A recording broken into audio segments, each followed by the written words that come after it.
Hello, everyone, and welcome to English Pod. My name is Marco. My name is Catherine, and today we have an elementary level lesson for you. This is about fixing things. That's right. So sometimes in our office or in our house, some small things may break, like maybe the door or the air conditioning. So in this case, we need to call a special guy to come and fix it. So let's listen to today's dialogue, and we'll be back in a moment to talk about who this guy is.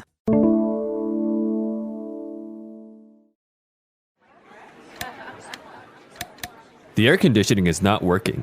We need to call a handyman before we start to fry in here. Dan is on top of that. I think they are also getting the handyman to fix the bathroom toilet that keeps clogging up. That would be convenient. They might as well ask him to fix the electrical wiring. The circuit breakers keep going out all the time. It's really annoying. Yeah, you're right. This office is falling apart. Frank told me the other day that the gutters outside were clogged, and that's why the parking lot was flooded. I know. I was in ankle-deep water trying to get to my car that day. The handyman definitely has his work cut out for him. All right, we're back. So now let's take a look at some of those keywords and phrases on Language Takeaway. Language takeaway. Our first word today is the name of this job. The person is called a handyman. Okay, so that's a profession. You are a handyman. Now, what exactly does a handyman do? Well, a handyman fixes things. He is usually a generalist. You know, he fixes things all over the house, not just the bathroom or the kitchen. So he can just fix things that are a little bit broken. But if, for example, your car needs a new radiator or it needs a new important part, maybe you would take the car to someone who's more experienced with cars. But in the case of a handyman, if anything's broken, he can generally fix it. Okay, so as Catherine explained, basically a handyman just does any type or many types of general work of things that may be broken around the house or the office. We had a couple examples of these in today's dialogue, didn't we? What was that first one? Kind of gross. Yeah, well, he had to fix the air conditioning, but then he also had to fix the bathroom toilet because it kept clogging up. Okay, so a toilet gets clogged up. To clog up. What does this mean? So it means that something is blocking the way of, the water being able to go out. So the water doesn't go down. Right. And sometimes if the toilet is really clogged and someone tries to flush the toilet again, the water comes onto the floor and it's very dirty and very gross. That's right. So actually, maybe sometimes in the kitchen, pieces of food may fall into the sink and it may clog up the sink. Okay, so to clog up means to block or to get in the way of. That's right. And apart from the toilets being clogged up, he also may have to take a look at the circuit breakers. All right, so this is not about water or about plumbing. Circuit breakers have to do with electricity. And in this case, that box in your apartment or near your apartment that controls the different circuits. So sometimes if the lights go out, pew, Right. You know that you have to check the circuit breaker and make sure that the circuits are all working properly. That's right. So the circuit breakers are kind of like a protection from too much electricity, and that's why they go out. And now for our final word on language takeaway, something that also got clogged up at their office, we're talking about the gutters. All right, so many people's houses have gutters, or sometimes an office building will have gutters. These are trays on the roof of a house or a building that will catch the water when it rains. Because, sometimes rainwater can be very, very heavy. And it's dangerous on your house, on the roof of your house, because it can hurt the roof. But if it comes into this gutter, into this little tray, then it will come down and fall on the ground. So these are a way to protect your roof. But these often get clogged up with leaves and with garbage. That's right. So they're like small little ways or little roads, if you want to call them, where the water can go and escape and go into a specific place. We have them on the sides of roads as well many times. So gutters you find on the ground. Sometimes you find them on the roof of a house, but those are a little bit different. The gutters on the ground are basically pathways for water to come down. Because if there's no gutter, then all of the water is on the road and it can flood very quickly. That's right. And so this is a way for the water and even the garbage to go on the side of the road and not be in the way of the cars. That's right. You see them on highways and roads very often because you don't want the road filled with water. So these gutters are a small path where all the water will fall into it and escape safely from the highway. That's right. All right, so that's all the time we have for language takeaway. Why don't we go back, have another listen to the dialogue, and we'll be back soon with Fluency Builder.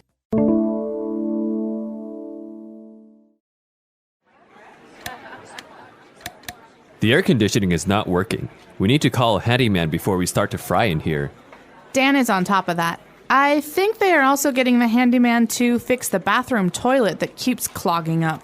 That would be convenient. They might as well ask him to fix the electrical wiring. The circuit breakers keep going out all the time. It's really annoying. Yeah, you're right. This office is falling apart. Frank told me the other day that the gutters outside were clogged, and that's why the parking lot was flooded. I know. I was in ankle-deep water trying to get to my car that day. The handyman definitely has his work cut out for him. Now let's take a look at 3 key phrases on Fluency Builder. Fluency Builder. Well, this first phrase is a phrase that I like to use, and I do use it very often. We heard that Dan is on top of that. All right, so we need to call a handyman in here, and he says, nope, Dan is on top of that. So to Okay. be on top of something, what does it mean? Well, when she says Dan is on top of that, she's basically saying Dan is taking care of this, or Dan is already calling the handyman to come and fix it. So you are aware of the problem and you're trying to solve it.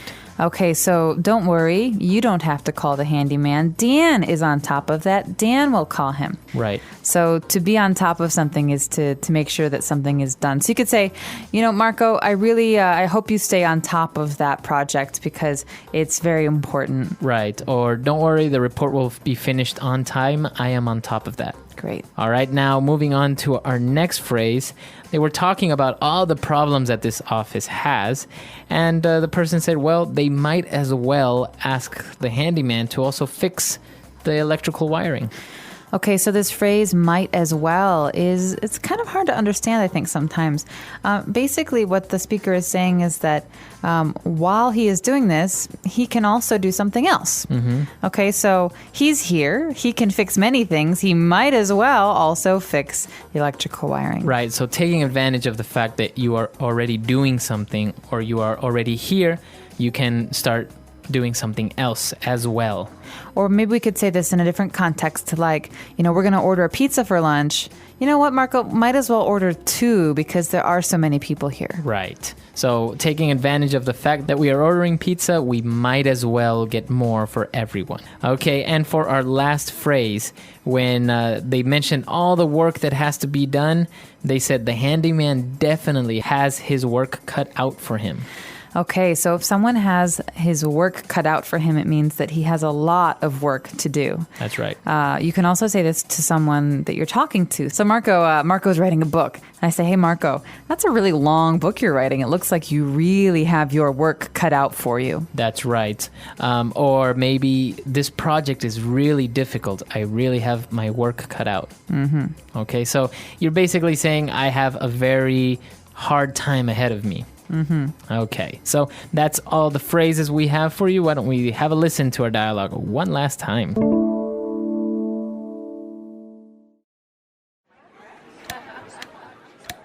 The air conditioning is not working. We need to call a handyman before we start to fry in here. Dan is on top of that. I think they are also getting the handyman to fix the bathroom toilet that keeps clogging up. That would be convenient. They might as well ask him to fix the electrical wiring. The circuit breakers keep going out all the time. It's really annoying. Yeah, you're right. This office is falling apart. Frank told me the other day that the gutters outside were clogged, and that's why the parking lot was flooded. I know. I was in ankle-deep water trying to get to my car that day. The handyman definitely has his work cut out for him. So a handyman is also commonly referred to as a jack of all trades. That's right. So these are both kind of funny words. First of all, handy as an adjective means useful or helpful. So maybe a hammer is a handy tool. It's a very handy tool. Or, I find my iPhone has some very handy applications. I can use the dictionary. Right. So a handyman is someone who's helpful. He can do many things. But a jack of all trades is very special because it means he is a person that can do basically any job. Right. So sometimes in offices, people may have someone that they may refer to as a jack of all trades. So he may fix the computers. He also knows a little bit about marketing and does many odd and random things around the office. That's right. You could say my friend Paul, he's a jack of all trades. He can fix a car. He can cook. He can, fix a door or a window, but he can also sew. So he's a jack of all trades. He has many, many skills. That's right. And talking about these skills, being a handyman is not a profession per se. It's actually a trade. That's right. And so we say this because it's something that you normally do with your hands, and you don't have to go to university to study it. You maybe have an apprenticeship where you study by working. And it's one of a few very, very important trades like being a plumber or an electrician. But a handyman is more general. Like we said, you can do many different things. That's right. So very interesting. There are many trades out there. Maybe you can come on the site and mention some of these that you may know. Like, for example, a very well-known trade is a cobbler, a person that makes shoes, right? Makes shoes or it's a very fixes weird shoes. word, though, because Yeah. shoes and cobbler don't seem to have much to do with each other. Yeah. Well, many trades like this. I know before there used to be blacksmiths. Right? So many types of trades. And of course, if you have any other questions or doubts, you can visit our website, englishpod.com. We hope to see you guys there. Bye. Bye. Everyone.